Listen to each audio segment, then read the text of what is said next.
আমার সম্মানিত প্রাণের ভাইয়েরা, আসুন আমরা সংক্ষিপ্ত পরিসরে স্বল্প টাইমের ভিতরে আল্লাহর কোরআনুল কারীম থেকে নিয়ে একটু আলোচনা করতে চাই। আল্লাহ রাব্বুল আলামিন পরিবর্তনের জন্য কোরআনুল কারীমের মধ্যে ইরশাদ করেছেন, ইয়া আইয়ুহাল্লাযীনা আমানুত্তাকুল্লাহ হাক্কা তুকাতিহি ওয়া লা তামুতুন্না ইল্লা ওয়া আনতুম মুসলিমুন। আমার আল্লাহ রাব্বুল আলামিন বলেন, আমি আল্লাহকে ভয় করো, ভয় করার মতন করো, ততক্ষণ পর্যন্ত মরিও না যতক্ষণ পর্যন্ত পূর্ণাঙ্গ মুসলমান হইতে না পেরেছো। বন্ধুরা আমার, আল্লাহ মরার আগে মুসলমান হইতে বলেছেন, কিন্তু আমাদের ব্যারাম হলো আমরা মরার পরে মুসলমান হই। আমার ভাইয়েরা, আসুন সেই মুসলমান হওয়ার জন্য, ঈমান আনার জন্য, আল্লাহকে ভয় করার জন্য যতগুলো ফর্মুলা আর বিধান আমার আল্লাহ দান করেছেন জগৎবাসীর জন্য, এই সমস্ত ফর্মুলার মধ্যে নামাজ নামক দামি আল্লাহর একটা নিয়ামত রয়েছে, ইবাদত রয়েছে। ইসলামের বুনিয়াদি রুকন হলো 5টি। এই 5 রুকনের প্রথম হলো কালেমা। যখনই আমরা বলি লা ইলাহা ইল্লাল্লাহু মুহাম্মাদুর রাসূলুল্লাহ, কালেমা বলার সঙ্গে সঙ্গে আল্লাহ রাব্বুল আলামিনের ইমামদারের দপ্তরে আমার আপনার নামখানা লিপিবদ্ধ করে নেওয়া হয়। এরপর মানুষটা যদি 12টার সময় কালেমা পড়ে, জোহরের আজান হয়ে গেলে তার জন্য নামাজ ফরজ হয়ে যায়। 3টার সময় যদি কালেমা পড়ে, 3:30 4টার সময় যখন আসরের আজান হয় তার জন্য নামাজ ফরজ হয়ে যায়। 7 বছরের বয়স থেকে নিয়ে মৃত্যুর পূর্ব পর্যন্ত নামাজের মধ্যে কোনো ধরনের সার্জ নাই, স্যাক্রিফাইস পর্যন্ত নাই। আমার ভাইয়েরা, নামাজ দাঁড়িয়ে পড়ো, যদি না পারো তাও বসে পড়ো, তাও যদি না পারো শুয়ে শুয়ে পড়ো, তাও যদি না পারো ইশারার মধ্যে দিয়া পড়ো, যদি সেটাও না পারো তখন তোমার জন্য নামাজ মাফ হয়ে যাবে। কিন্তু যতক্ষণ পর্যন্ত হুঁশ আছে, যতক্ষণ পর্যন্ত জ্ঞান আছে, যতক্ষণ পর্যন্ত সুস্থতা আছে, নামাজ থেকে কোনো মুসলমানকে মুক্তি দেওয়া হয় না। নবীজি বলেছেন, মুসলমান আর কাফেরের মধ্যে পার্থক্য হলো নামাজ। আল্লাহর হাবিব বলেন, যার নামাজ আছে তার ঈমান আছে, যার নামাজ নাই তার ঈমান নাই। কিন্তু ডিজিটাল বাংলায় মাঝে মাঝে ফতুয়া শোনা যায়, নামাজ না পড়লে কি হলো, ঈমান ভালো আছে। কথা বলুন ঠিক কিনা?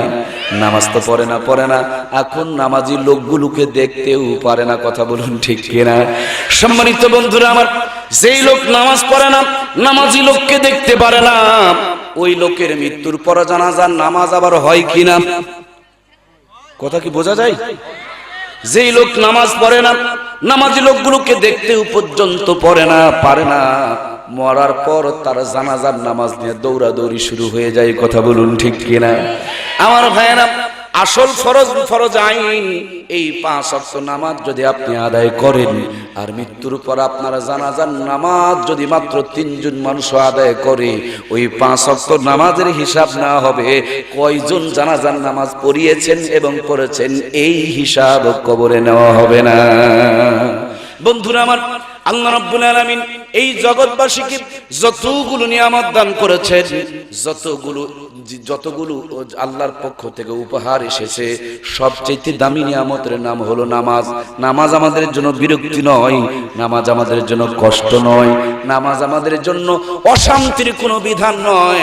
নামাজ আমার আল্লাহ রাব্বুল আলামিন বান্দার জন্য শ্রেষ্ঠতম এক নিয়ামত দান করেছেন। একবার যদি আমার আল্লাহ কোরআনের মধ্যে নামাজের কথা বলতেন, নামাজ ফরজ হয়ে যেত। 82 বার বলার কোনো দরকার ছিল না, কিন্তু নামাজের গুরুত্ব বেশি। এই বেশি গুরুত্বকে বোঝানোর জন্য কোরআনুল কারীমের ভিতরে আমার আল্লাহ তাআলা 82 বার নামাজের আলোচনা করেছেন। সুবহানাল্লাহ। সম্মানিত ভাইয়েরা আমার, বিশ্ব নবী নামাজের তাগিদ করেছেন 6500 বার। এই দুনিয়ার মাঝে আপনার আমার কলিজার টুকরা প্রিয় নবী যখন এসেছিলেন, দুনিয়াতে আসার সময় নবীজি যেই ঘরে জন্মগ্রহণ করেছেন, ওই ঘরে মাত্র 2 জন মহিলা মানুষ ছিলেন। একজন ছিলেন আমার নবীজির মা হযরতে আমেনা, আর একজন ছিলেন আমার নবীজির ফুবি আম্মা হযরতে সুফিয়া। হযরতে সুফিয়া বলেন, আমার প্রথম নজর বিশ্ব নবীর প্রতি যখন পড়ে, আমি প্রথম নজরেই তাকিয়ে দেখি আমার ভাতিজা মুহাম্মদ নামাজের সিজদার হালতে দুনিয়াতে আগমন করেছে। নবীজি যখন বিদায় নিয়ে চলে যান, আম্মা জান আয়েশা সিদ্দিকা বলেন, ও অসুস্থতার কারণে নবীজির পা মোবারক গুলো চলছে না। এরপর দুইজন সাহাবীর কাঁধের উপরে ভর করে আল্লাহর হাবিবের পা মোবারক জমিনের উপরে শেষরা যাচ্ছে। তারপর জীবনের শেষ নামাজটাও তিনি জামাতের সঙ্গে মসজিদে নববীতে আদায় করেছেন। নামাজ আদায় করার পর অসুস্থতা বেড়ে গেল। অসুস্থতার কারণে মসজিদে নববীতে নবীজি আমার শুয়ে পড়লেন। সাহাবায়ে কেরামরা নিচে হাত দিয়ে বিশ্ব নবীকে ধরাধরি করে ঘরের ভিতরে নিয়ে আসলেন। নবীজির পা মোবারক পূর্ব দিকে, মাথা মোবারক পশ্চিম দিকে দিয়া আম্মা জান আয়েশা সিদ্দিকার ঘরের মধ্যে, আম্মা জানের কোলের মধ্যে, উরুর মধ্যে, হাঁটুর মধ্যে মাথাটারে তুলে দিয়ে আল্লাহর হাবিবকে শোয়ায় দেওয়া হলো। নবীজির চেতনা হারিয়ে যাচ্ছে, হুঁশ হারিয়ে যাচ্ছে, তীব্র অসুস্থতা বেড়ে যাচ্ছে। এমন সময় নামাজের সময় হয়ে গেল। হযরতে বেলাল আজান দিয়ে দিলেন। আজানের পর থেকে নবীজির জ্ঞান ফিরে আসতেছে না, চেতনা ফিরে আসতেছে না, হুঁশ ফিরে আসতেছে না। সাহাবায়ে কেরামরা বড় পেরেশান, নামাজের রক্ত বয়ে যায়।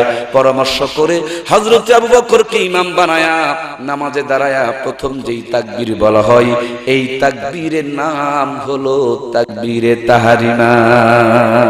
আমার ভাইয়েরা, এই তাকবীরে তাহরিমার আওয়াজ বিশ্ব নবীর কানে যখন এসেছে, নবীজির হুঁশ ফিরে এসেছে, জ্ঞান ফিরে এসেছে, চেতনা ফিরে এসেছে। আল্লাহর হাবিব তাকায় দেখে ডানে বামে সামনে পিছনে কোনো সাহাবায়ে কেরাম নাই। আম্মা জানকে ডাক দিয়ে বলেন, আয়েশা রে, এটা কেউ কোন সময় চলছে?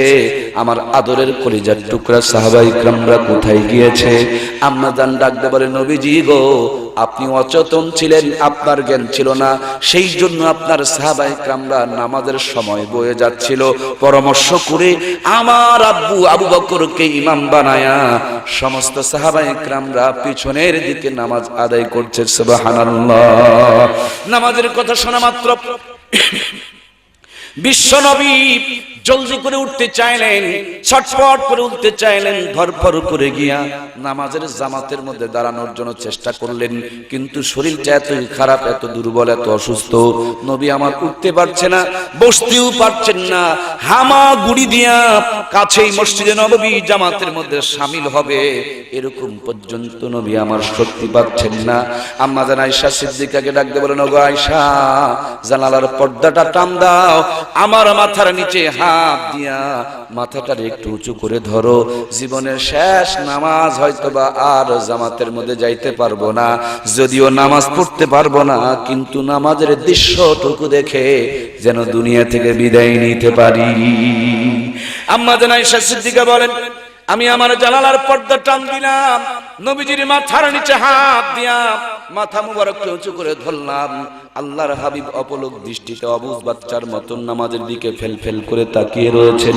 চোখের পানিগুলো গাল বেয়ে বেয়ে দাড়ি বেয়ে বেয়ে জমিনে স্পর্শ করছে।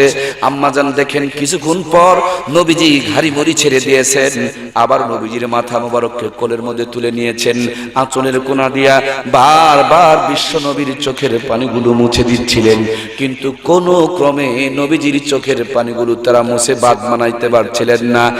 এক পর্যায়ে আম্মাজান আমার নবীর ঠোঁটের কাছে মুখ লাগায়া মহব্বত ভরা কণ্ঠ লইয়া ডাকতে বলেন, নবীজি গো, আপনার মনে হয় ভীষণ কষ্ট হচ্ছে, যেই কষ্টের কারণে আপনার চোখের পানিগুলো বাদ মানছে না। নবী আমার ঠোঁটটা বাঁকা করে মুস্কি একটা হাসি রেখা টান দিয়া আল্লাহর হাবিব আম্মা জান আয়েশা সিদ্দিকাকে ডাকতে বলেন, আয়েশা রে, জীবন ভর এই দুইটি চোখে যত পানি দেখেছো, সমস্ত পানিগুলো ছিল দুঃখ, কষ্ট আর বেদনার পানি। তাই বলে আজকের পানিগুলোকে তুমি তেমনটি ভেবো না। আজকের পানিগুলো হলো আমার আনন্দের পানি, সফলতার পানি, তৃপ্তির পানি এবং সার্থকতার পানি। সুবহানাল্লাহ। এই গ্রামের কোন সন্তান এসএসসি পরীক্ষায় যদি গোটা বাংলাদেশের শ্রেষ্ঠতম স্থান অধিকার করে, যখনই দুঃখিনী মায়ের কণ্ঠে এই সন্তানের সফলতার কথা আসে, বাবার কানের মধ্যে যখন সন্তানের সফলতার কথা আসে, দেখবেন বাবা কথা বলার ভাষা হারিয়ে যায়, ঠোঁট দুটো নড়তে থাকে, চোখের কোনা বেয়ে বেয়ে পানিগুলো জমিনের বুকে গড়ে গড়ে পড়তে থাকে। এটা কষ্টের পানি নয়, এটা দুঃখের পানি নয়, বরঞ্চ সন্তান সফল হয়েছে সেই জন্য আনন্দের পানিগুলো জমিনকে সাক্ষী বানাইতে থাকে।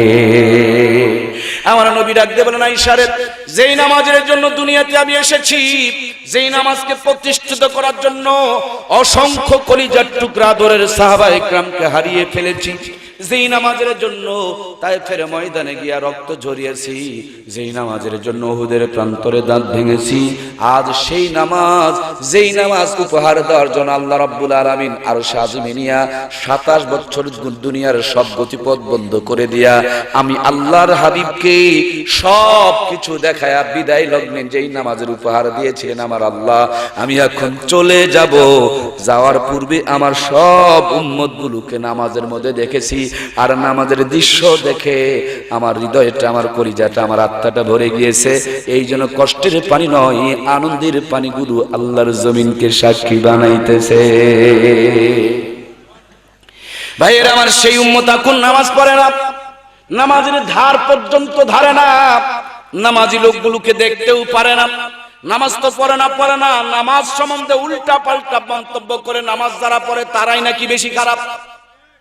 নামাজ তো পড়ে না, এখন নামাজি লোকগুলোকে তাদের সহ্যটাও পর্যন্ত করতে পারে।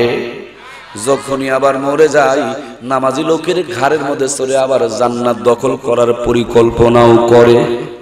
বন্ধুরা আমার, কোন একটা আসামি যদি ধরা পড়া মাত্রই যদি বলে সরি, দেখবেন যত বড়ই পুলিশ হোক না কেন, ভুল স্বীকার করলে একটু ভিতরটা নরম হয়।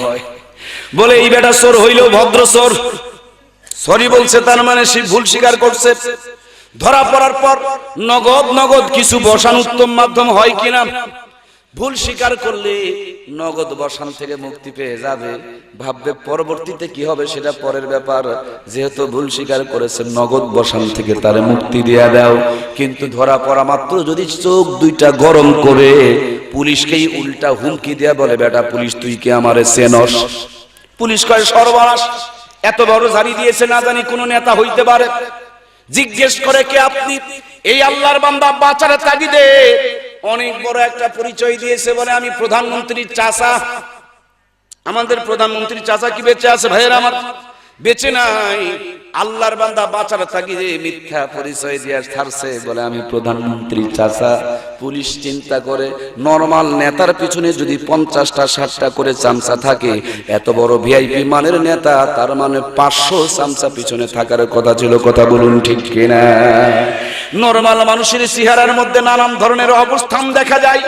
এত বড় ভিআইপি নেতা, অবশ্যই গলার মধ্যে টাই থাকবে, পায়ের মধ্যে সুন্দর জুতা থাকবে, ভাঁজ করা ইস্ত্রিওয়ালা তার কোট আর প্যান্ট থাকবে, কিন্তু গায়ের মধ্যে 2 ইঞ্চি 3 ইঞ্চি পরিমাণ ময়লার দুর্গন্ধ ছড়ায়, দাঁতের উপরে ময়লা জমে গেছে, চোখটাও পর্যন্ত খালের মধ্যে ঢুকে গেছে, তার মানে পা ফাটা, ঠ্যাং ফাটা, শরীর থেকে দুর্গন্ধ বেরায়। ওসি সাহেব, ওই আল্লাহর বান্দা যতই প্রধানমন্ত্রী চাচার পরিচয় দেখ, চেহারা দেখেই বুঝতে পারে এটা প্রধানমন্ত্রী চাচা হইতে পারে। তার বড় বড় মানুষের পরিচয় দিয়েছে। সম্মানের তাগিদে পকেট থেকে মোবাইল বের করে মাননীয় প্রধানমন্ত্রী বরাবর ফোন দিয়ে জিজ্ঞেস করেন, স্যার কেমন আছেন? উনি বলেন ভালো আছি। ইনি জিজ্ঞেস করেন, আপনার চাচা আমাদের রাজশাহীতে এসেছে, আমাদের কপাল তো খুলে গিয়েছে, কিন্তু দুর্ভাগ্য হলো বেচারি ফেনসিডিল সহকারে ধরা খেয়েছে। ওসি সাহেবরে প্রধানমন্ত্রী ডাকতে বলে, এতদিন জানতাম রাজশাহীর ওসি বড় চালাক, আজ তো জানলাম তিনি তো পাগল হয়ে গেছে, তার মানে পাগলা গারদে নেওয়া লাগবে। আমার চাচা কতদিন আগে মরেছে, কবরে তার খবর আছে না নাই আমি নিজেই জানি না, সেই চাচাকে তুমি রাজশাহীতে পেলে কোথায়? তার মানে ওসির আর বুঝতে বাকি নাই, প্রথমে করেছিল বেটা চুরি, এবার মিথ্যা কথা বলে আর একটা অপরাধ করছে, তার নাম হলো বাটপারি। ভাইয়ের আমার, প্রথম পর্যায়ে যেই বসান হইতো, প্রথম পর্যায়ে ধরা পড়ে যদি বলতো সরি, পুলিশ নগদ বসানটাও মাফ করে দিত। কিন্তু মিথ্যা কথা বলছে বাঁচার জন্য আমি প্রধানমন্ত্রী চাচা, খবর নিয়ে দেখে না প্রধানমন্ত্রী চাচা নয়, এই বড় চামচা। প্রথমে ছিল অপরাধ একটা, এই মিথ্যা বলার কারণ অপরাধ। প্রথম পর্যায়ে যেই গুতান আর বসান হইতো, এখন বসানটা কমবে না বাড়বে? সবাইকে বলতে হবে কমবে না বাড়বে? ভাই দয়া করে এখন নিজের ক্যালকুলেশন, নিজের হিসাবটা মিলান। মরার আগ পর্যন্ত যে কুকুরের মতন দাঁড়িয়ে দাঁড়িয়ে মুতেন, বউ বেটিকে বের করে দেশের মানুষকে জাহান্নামের দাওয়াত দিয়া দেখান, সারা জীবন যে ইসলামের বিরোধিতা করেন, মৌলবীদের পাছায় বাঁশ ভরানোর জন্য যে পরিকল্পনা করেন, আর মরার পর হুজুরের ঘাড়ে চড়িয়া কবরে যায় জান্নাত দখল করার পরিকল্পনা চলছে। তার মানে ফেরেশতারা এমনি নরমাল কায়দায় এই মুসারু তাসারু মদারু গাজারুকে নাপাক অবস্থায় যদি পুঁতে রাখতো, সেই পরিমাণ বসান আর কষান হইতো। এখন এই নাপাককে পাক বানায়, ইসলামের দুশমনকে ইসলামের দলে যোগ দেওয়ায়, কোরআনের বিরোধীকে কোরআনের দলের পক্ষের মধ্যে যোগ দিয়ে দেয়। এই মিথ্যা সিটারি মরার পরে করার কারণে এর কবরের শাস্তি কমার সম্ভাবনা নাই, শতগুণ বৃদ্ধি পাওয়ার সম্ভাবনা। কথা বলুন ঠিক কিনা? সেই জন্য ডিজিটাল আইন হলো, যে নামাজ পড়বে মরার পর তার জানাজার নামাজ হবে, যেই নামাজ পড়বে না মৃত্যুর পর তার জানাজার নামাজ হবে। ইসলাম বলেছে ডানে চলো, তুমি চলেছো বামে। ইসলাম বলেছে হালাল খাও, তুমি খেয়েছো হারাম। ইসলাম বলেছে পর্দা করো, তুমি করেছো বেপর্দা। ইসলাম বলেছে কোরআন ওলামা ইকরামকে ভালোবাসো, তুমি করেছো ওলামা ইকরামের বিরোধিতা। সুতরাং ইসলাম যা বলেছো সারা জীবন তুমি তার উল্টা চলেছো। ইসলাম বলেছে সোয়া মাটি দাও, তোমাকে খাড়া করে মাথা নিচে দিয়া পাছা উপরে দিয়া খাড়া করে পোতার দরকার। কথা বলুন ঠিক কিনা? বাংলার জমিনে এরকম করে কোন বেয়াদবকে যদি পুঁতে রাখা হয়, আগামী দিনে সব বেয়াদবগুলো সোজা হয়ে যাবে। কথা বলুন ঠিক কিনা? সেই জন্য আমাদেরকে সোচ্চার হতে হবে, আমাদেরকে তাকত অর্জন করতে হবে, ওলামা ইকরামকে গর্জে উঠতে হবে। যে নামাজ পড়বে তার জানাজা হবে, বেনামাজি জানাজায় কোন ইমাম সাহেব আমরা যেতে রাজি। যে নামাজ পড়বে তার মৃত্যুর পর জানাজার হবে, বেনামাজি সে নিজে নামাজ পড়ে নাই, তার জানাজা আমরা পড়তে যাবো। কথা কি বোঝা যায়? আমি না গেলেও বড় হুজুর যাবে। এই জন্যই সমস্যাটা বৃদ্ধি পাচ্ছে। হুজুররাও সোয়াবিন হয়ে গেছে, যেখানে যেরকম সেখানে সেরকম। এখন হুজুররাও আর হক কথা কয় না, সত্য কথা কয় না, খালি মিলাদ পড়ায় আর জিলাপি খায়। এগুলো করলে চলবে না, তাইলে হুজুরেরই আগে গুতান হবে। আমার ইমাম সাহেব ভাইয়েরা, একটু কান লাগান, মন দিয়া কথাগুলো বোঝার জন্য চেষ্টা করুন। এই দুনিয়ার মাঝে আল্লাহ রাব্বুল আলামিন নূহ আলাইহিস সালাম নামক একজন পয়গম্বর পাঠিয়েছিলেন। ওই পয়গম্বরের ঘরে একজন সন্তান জন্ম নিয়েছিল, নাম হলো কেনান। নবীর ঘরে জন্ম, নবীর সন্তান, কিন্তু ইসলামের বিধান মানে নাই। কেনান যখন নদীর মধ্যে সুবরায় ঢোকে পানি খেয়ে মারা যাচ্ছিল, সন্তানকে নৌকার থেকে বাবাই দেখেন, মনের মধ্যে মায়া পয়দা হয়, দয়া পয়দা হয়, মহব্বত ভালোবাসার কারণে আল্লাহর পয়গম্বর নূহ আলাইহিস সালাম ভালোবাসার নজর নিয়ে বারবার সন্তানের দিকে তাকায়। আমার আল্লাহ ডাকতে বলে, পয়গম্বর এইরকম বেয়াদব সন্তানকে নৌকার মধ্যে তুলিও না, আর যদি নৌকায় চলো তাহলে নবুয়তের দপ্তরে পর্যন্ত তোমার নামটা রাখা হবে না, দপ্তর থেকে নাম কাটিয়ে দেওয়া হবে। আমার ইমাম সাহেব প্রাণের বন্ধুরা, সুন্দরভাবে মসজিদে খুতবা দিয়ে আমাদের জানিয়ে দিতে হবে, যারা নামাজ পড়বে তাদের জানাজা হবে, বেনামাজির জানাজা পড়ে আমাদের আমলকে আমরা নষ্ট করতে চাই না। কথা বলুন ঠিক কিনা? নামাজ হলো মুসলমান আর কাফেরের পার্থক্য। এই জন্য বন্ধুরা আমার, জীবনভর কেজির পাত্র তুলে দিয়ে আমরা ধান মাপছি, চাল মাপছি, আলু মাপছি, বেগুন মাপছি, মূলা মাপছি, ঝাল মাপছি, লিটার দিয়ে তেল মেপেছেন, মিটার দিয়ে কাপড় মেপেছেন। রাজশাহী তো শিক্ষা নগরী, রাজশাহী তো চিকিৎসার নগরী। এই রাজশাহীতে দেখবেন মাঝে মাঝে পেশাব, পায়খানা, রক্তের গ্রুপ, হার্টবিট, ডায়াবেটিস পরীক্ষা করে করে দেখা হয় আমি মানুষটা সুস্থ আছি না। পরেরটুকু বলুন আপনারা, আছি না? ভাই বারবার খালি পেশাব পরীক্ষা করলেন, ডায়াবেটিস পরীক্ষা করলেন, রক্তের গ্রুপ পরীক্ষা করলেন, বাম স্তনের 2 আঙ্গুল নিচে আলা ওয়াহিয়াল কালব নামক একটা ইমানের সিম কার্ড আছে। জীবন আছে, তার জন্য আপনি জীবিত। এই ইমান থাকার কারণে আপনি ইমানদার। এই যে কটকটি মটকটি প্রতিদিন আপনার ইমানের ভিতরে ঢুকতেছে, আসলে ইমানটা ভালো আছে না ভাইরাসে ধরছে, এটা কি পরীক্ষা করার দরকার নাই? কথা বলেন না কেন ভাই, আছে না নাই? সুতরাং আমরা আজকে কোরআন আর হাদিসকে বিবেকের পাল্লায় তুলে দিয়া নিজেদের ঈমান, আমল, আখলাক আর চরিত্রকে পরীক্ষা করে দেখব, আমি যে নিজেকে ঈমানদার দাবি করছি আসলেই কি আমার ঈমান আছে না নাই, না ভাইরাসে ধরেছে, না ঈমান নষ্ট হয়ে গেছে, না ঈমানের ভিতরে ভাইরাস ধরতেছে। সবগুলো নিয়ে আজকে আমরা হিসাব করব ইনশাআল্লাহ। তার মানে আজকে আমরা আমাদের ঈমানকে পরীক্ষা করব। আমরা কি রাজি আছি ভাইরা আমার? সবাই তো রাজি ইনশাআল্লাহ? দেখবেন অপারেশন থিয়েটারে জটিল রোগীকে ঢুকানোর আগে একটা সই নাই, এই সইটাকে বন সই বলে। মানে রোগী মরে গেলেও ডাক্তারের কোনো দায়িত্ব, যদি বন সই দেন রোগী থিয়েটারে ঢুকবে, আর যদি না দেন তাহলে নিয়ে যান। আমি কি বক্তৃতা মন খুলে করতে পারবো? সবাই কি আমাকে বন সই দিলেন? তার মানে অপারেশন থিয়েটারে ঢুকায়া আপনার আমার ইমানের ভিতরে যা ভাইরাস আছে, যদি ট্যাবলেট হয় তাহলে ট্যাবলেট লিখবো, যদি ট্যাবলেট না হয় অপারেশন করতে হয়, কি অপারেশন মূলক কিছু কথা বলতে পারবো তো? বুঝে বলেন, বক্তৃতা কি এরকম চলবে? ব্যারাম থাকলে আবার কিন্তু জ্বলবে, ও জ্বলনটা সহ্য করতে পারবেন তো? কারণ ওয়াজ না তো ওয়াজ, এই জন্য একটু জ্বলবে, জ্বলনটুকু সহ্য করা যাবে তো ইনশাআল্লাহ। আজকে আমরা ঈমান পরীক্ষা করব। খালেদা হাসিনার ঈমান পরীক্ষা করবেন না নিজেরটা? জি, ওনার কবরে উনি যাবেন, আমার কবরে আমি যাব। আমি আমার হিসাব আজকে ক্যালকুলেশন করে দেখব। এক আঙ্গুল দিয়ে মানুষের ভুল ধরে লাভ নাই, 4 আঙ্গুল নিজের দিকে বেঁকা হয়ে আছে। নিজের কবর প্রত্যেক দিন নিজেকে 70 বার করে ডাকতেছে। নিজের ভুলগুলো যদি আমরা ধরতে পারি, বাংলার জমিন 24 ঘন্টার মধ্যে পরিবর্তন হয়ে যাবে। সবাই মানুষের ভুল ধরা বাদ দিয়ে যদি নিজের ভুল ধরতে পারতো, কথা বলুন ঠিক কিনা? আজ আমি আমার নিজের ভুলগুলো ধরে এখান থেকে সংশোধন হয়ে, এখান থেকে পরিবর্তন হয়ে, এখান থেকে তওবা করে জান্নাতের গ্যারান্টি নিয়ে বিদায় নিব ইনশাআল্লাহ। নিয়ে আসবেন কাফনের কাপড়, রক্ত দিয়ে লিখে দিয়ে যাব। যদি এখানের যে ভুলগুলো ধরা হবে, তওবা করে যদি উঠতে পারেন, জান্নাতের ওয়ারেন্টি না, জান্নাতের গ্যারান্টি। কাগজ আর কলমে নয়, রক্ত দিয়ে কাফনের কাপড়ে আমি নিজে লিখে দিব। যদি যেই ভুলগুলো নিয়ে আলোচনা হবে, এই ভুলগুলো আমরা পরিত্যাগ করতে পারি, আল্লাহ আমাদেরকে কবুল করুন, বলুন আমিন। ভাই, খুবই কি কষ্ট হচ্ছে আপনাদের? চলুন সামনের দিকে এগিয়ে যায়। হাই হাই রে বাংলার মুসলমান, একটু শান্তির জন্য কত সিস্টেম, কত পদ্ধতি, কত মানে ক্যালকুলেশন আমরা করে চলছি, কিন্তু দেখুন তো আসলেই কি আমরা শান্তি পাচ্ছি, না অশান্তির আগুনে জ্বলে পুড়ে ছারখার হয়ে যাচ্ছি? 50 বছর আগে আমার দেশে এত শিক্ষা প্রতিষ্ঠান ছিল না, আমার দেশে এত ডাক্তার ছিল না, আমার দেশে এত ডিসপেন্সারি ছিল না, আমার দেশে আধুনিকতাও ছিল না, অত্যাধুনিকতাও ছিল না, মোবাইলও ছিল না, কম্পিউটারও ছিল না। মগর 50 বছর আগে ইফটিজিংও ছিল না, যৌতুকও ছিল না, নারী নির্যাতনও ছিল না, সুদ ঘুষের এই মহামারী আকারও ছিল।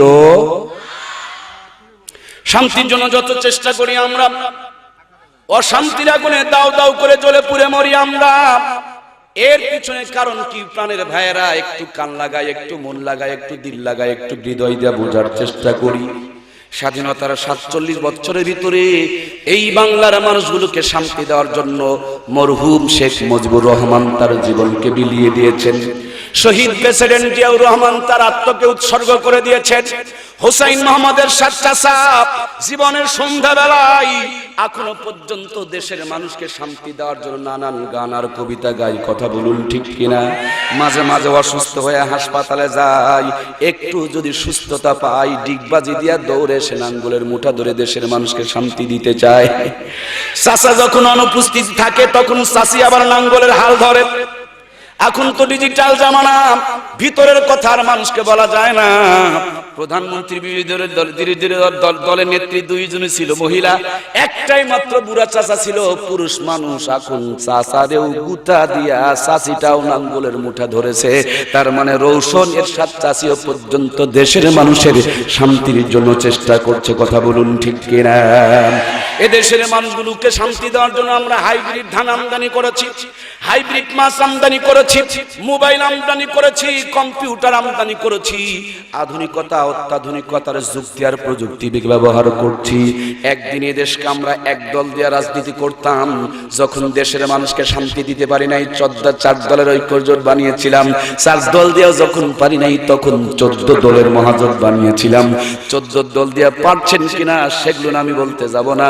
নতুন করে 20 দল দিয়ে পরিকল্পনা চলছে, কথা বলুন ঠিক কিনা? বন্ধুরা আমার, এই বাংলার মানুষের শান্তির জন্য যত যুক্তি, যত প্রযুক্তি, যত আধুনিকতা অবলম্বন করা হয়, যোগ বিয়োগ মিলায় দেখেন শান্তি তো নাই, বরঞ্চ অশান্তির আগুন দাউ দাউ করে জ্বলে গোটা দেশ যেন আগুনে জ্বলে পুড়ে কয়লা হয়ে গেছে, আঙ্গার হয়ে গেছে। কথা বলুন ঠিক কিনা? ও দেশের ভাই রে, বল না কোথায় যাই রে, একটু শান্তি বলো কোথায় গিয়ে পাই রে। চারিদিকে দেখি শুধুই নাই কিছু নাই রে, অশান্তির আগুনে দেশটা পুড়ে ছাই রে। ও দেশের ভাই রে, বল না কোথায় যাই রে, একটু শান্তি বলো কোথায় গিয়ে পাই রে। জোরে বলুন মারহাবা। স্বাধীনতার ৪৭ বছরের ভিতরে যতগুলো নেতা নেত্রী আমাদের মাঝ থেকে বিদায় নিয়েছে, কে কি মনে করেন আমার আপত্তি নাই, কিন্তু আমি মনে করি সবাই এদেশের মানুষগুলোকে শান্তি দেওয়ার জন্য চেষ্টা করেছে। কথা বলুন ঠিক কিনা? রেজাল্ট কি হয়েছে সেটা আপনারা হিসাব করুন। 50 বছর আগে ভাঙা ঘরের ভিতরে মূর্খ নানি আর দাদি মাসকালার ডাল যখন তেলানি করত, গ্রামের এক বাড়িতে তেলানি হইলে টোটাল গ্রাম গন্ধে ছড়িয়ে যেত। কথা বলুন ঠিক কিনা? সেই মূর্খ নানি আর দাদি আতপ চালের বিরিয়ানি যদি রান্না করত, দাওয়াত দেওয়া লাগতো না, সেন্ট গন্ধই দাওয়াত 1-1.5 কিলো চলে যেত। কথা বলুন ঠিক কিনা? রাত 9টার সময় 6 টাকার কেজি ইলিশের মাছ কিনে নিয়ে, রিক্সা ছিল না, ভ্যান ছিল না, ইজি পাওয়ার ছিল না, রোড ঘাটের এত উন্নয়ন ছিল না। তখনকার জামানার মূর্খ নানু আর দাদুরা পায়ে হেঁটে হেঁটে বাড়িতে এসেছে। আমাদের মূর্খ নানি আর দাদিরা পুকুরের পোলা পানি দেয় কোনো মতন ধুয়ে নিয়া খেরের চুলায় বসে, আমার ভাইয়েরা লবণ থাকলে তেল নাই, তেল থাকলে আবার ঝালের কথা মনে নাই, কোনো মতন রান্না হয়ে গেছে। একদিন যদি কেউ ইলিশ মাছ আর পান্তা ভাত খেয়েছে, 1 সপ্তাহ পর্যন্ত হাত থেকে গন্ধ বের হয়েছে। কথা বলুন ঠিক কিনা? সেই নানি আর দাদিদের স্মৃতিচারণে আজ সেই 50 বছর পরে পহেলা বৈশাখ উদযাপন করি আমরা। 6 টাকার কেজি ইলিশের মাছ 6000 টাকা দিয়ে সাগর থেকে আমদানি করেছি আমরা। ভাঙা ঘরকে 3 তলা বিল্ডিং বানিয়েছি আমরা। নরমাল চুলা ভেঙে দিয়ে গ্যাসের চুলা আমদানি করেছি আমরা। প্রত্যেকটা ক্ষেত্রে নানান পরিবর্তন এনেছি আমরা। কালার ডালের তেলানির স্বাদ গেল কোথায়? ভাইজানেরা আমার, সবাই তো মানুষের খালি ভুল ধরি, তাইলে এই স্বাদগুলো গেল কোথায় রে ভাই? আপনি আমি যুক্তি দিয়া বলি, জমিনের মধ্যে সার বিষ দেওয়া হয়, এই জন্য জমিনের ফসলে স্বাদ নাই। পুকুরের মধ্যে সার বিষ দেয়া মাছ আবাদ করা হয়, এই জন্য পুকুরের মাছের মধ্যে সার বিষ স্বাদ নাই। সাগরের মধ্যে কি কেউ সার বিষ দিয়েছে ভাইয়েরা আমার? সাগরের ইলিশ মাছের স্বাদ তাহলে গেল কোথায়? ও প্রিয় বন্ধুরা আমার, আমি ছোট্ট মেমোরি দিয়া যোগ বিয়োগ করে ক্যালকুলেশন করে খুঁজে পেয়েছি, আজ থেকে 50 বছর আগে আমাদের ঘরগুলো কোরআন দিয়ে সাজানো ছিল। 50 বছর আগে আমাদের ঘরগুলোতে কোরআনুল কারীমের তেলাওয়াত আর নামাজ ছিল। 50 বছর আগে আমাদের জিহ্বাগুলো সত্যবাদীর জিহ্বা ছিল। 50 বছর আগে আমার মায়ের মাথার মধ্যে কাপড় ছিল, বুক ঢাকা পোশাক ছিল, হাতের মধ্যে বরকত ছিল। যখন চুলার মধ্যে আগুনটা জ্বালাইতো, বিসমিল্লাহ বলে আগুনটা ধরাইতো। এই জন্য প্রত্যেকটা খাবারের মধ্যে রহমত, বরকত এবং জান্নাতের শান্তি আর সংযোগ ছিল। কথা বলুন ঠিক কিনা? শহরে বসবাস করেন প্রিয় বন্ধুরা আমার, বিশাল বড় বড় বিল্ডিং বানায়া সেই বিল্ডিং এর ছাদের উপরে অনেক বড় বড় পানির ট্যাঙ্কি তুলে রেখে দিয়েছেন আপনারা। পাইপ দেয়া সেই পানিগুলোকে টয়লেট, বাথরুম এবং রান্নাঘরে সাপ্লাই করে নিয়ে এসেছেন আপনারা। যখন দরকার পরে পানিগুলো ছেড়ে দিলে ঝরঝর করে পানি বের হইতে শুরু করে দেয়। এর চাইতে ডিজিটাল কায়দায় আমাদের নাস্তিক বানানোর জন্য, মুনাফিক বানানোর জন্য, মুরতাদ বানানোর জন্য 36টা চ্যানেল দিয়া ডিশ অ্যান্টেনার তারগুলো মুসলমানের ঘরে ঘরে সংযোগ লাগিয়ে দেওয়া হয়েছে। 50 বছর আগে যেটা ছিল ভাঙা ঘর, 50 বছর পরে ওইটা এখন 3 তলা, 5 তলা, 10 তলা বিল্ডিং ঘর। 50 বছর আগে যেখানে ছিল মূর্খ মা বোন, 50 বছর পরে সেখানে এখন I pass, BA pass, degree pass, MA pass মা বোন। 50 বছর আগে যেই ঘরে ছিল পর্দাওয়ালা মা বোন, সেই ঘরে এখন কিরণমালা কটকটি পাখিওয়ালা মা বোন। 50 বছর আগে যেই ঘরে ছিল জায়নামাজ বিদায় করে সেই ঘরে এখন সুবা সেট ঢুকানো হয়েছে। 50 বছর আগে যে মায়ের হাতে ছিল তসবিহকে বিদায় বানায়া দিয়া ওই মা কোন রিমোটের বাটন টিপতে রিমোটের বাটন পর্যন্ত খাওয়াই দিয়েছে। 50 বছর আগে যেই ঘরে সকাল আর সন্ধ্যা মক্কা মদিনার চ্যানেল ধরতো, যেই ঘর থেকে কোরআনুল কারীমের তেলাওয়াত শোনা যেত, 50 বছরের ব্যবধানে হিন্দুরা মন্দির থেকে উলু ধ্বনি দেয় আর মুসলমানের মায়েরা টেবিলের সামনে টিভি রেখে দিয়া সোফা সেটে বসে নামাজের টাইমে রিমোট চিপে চিপে এখন কোরআনের তেলাওয়াত নাই, হিন্দুদের মন্দিরের আওয়াজ মুসলমানের ঘর থেকে বের হয়। কথা বলুন ঠিক কিনা? মুসলিম মোরা ঘুমিয়ে পড়েছি, বিবেকে ঝুলছে চালা, রক্ত মোদের শিথিল হয়েছে, পাপে অন্তর কালা, সামনেতে মোরা এগিয়েছি যত, পিছনে পড়েছি তত, সংখ্যাতেই শুধু বেড়ে চলেছি গরু ছাগলের মতো। ইমান ইমান কররে মানুষ, ইমান কি এতই সোজা? মুসলমান হয়ে কেহ কি কোনোদিন বহে শয়তানের বোঝা? জোরে বলুন মারহাবা। যে যত বেশি পরীক্ষা দেয় তার রেজাল্ট ভালো, তার চাকরির বেতনও তত বেশি। আমরা যত বাধা অতিক্রম করে আল্লাহর কোরআনে বসে থাকবো, আল্লাহ আমাদের সওয়াবও তত বেশি দান করবেন। সুবহানাল্লাহ। নরমাল পরিবেশে সবাই দিনের কথা শোনেন, অসুস্থ পরিবেশে, খারাপ পরিবেশে সবাই টিকতে পারে না, সবাই থাকতে পারে না। আমার ভাইয়েরা, এই জন্য ধৈর্য সহকারে আল্লাহর কোরআনের কথাগুলো শুনুন।